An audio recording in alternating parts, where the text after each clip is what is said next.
When my son was little, he was the absolute center of my universe. I was a single mom and he an only child. And honestly, I loved every stage of raising him. At that point, I fully expected I'd stay single forever. I wasn't waiting for another chapter, and I happily thought this was my life. One weekend, he'd been at his dad's. When he came home, he asked, "So, Mum, what did you do this weekend?"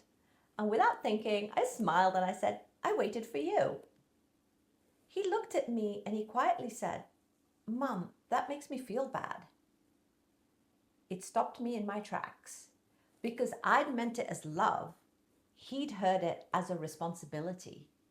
So I laughed and I said, "Actually, I went to see a movie, I had dinner with some friends, and I finished that book that I was reading." And I watched him physically relax. Then we just carried on with our day, but I never forgot that moment. It taught me two important things. The first is how easily we can place an emotional burden on someone we love without ever intending to. One innocent sentence can make a child feel responsible for your happiness.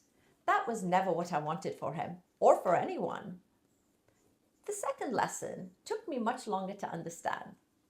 I needed to build a life that was bigger than being my son's mom.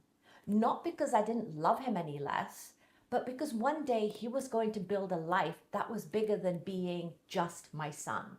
A life filled with his own family, his friends, his own career, and his own adventures. And that is exactly what I wanted for him. Children aren't supposed to become our whole world. They're supposed to become their own. Maybe part of loving them well is making sure that they know that they don't have to carry the weight of our happiness. Maybe that's one of the quiet responsibilities of being a parent, not making our children the center of our world, but giving them the freedom to become the center of their own. Thank you so much for spending a few minutes with me today.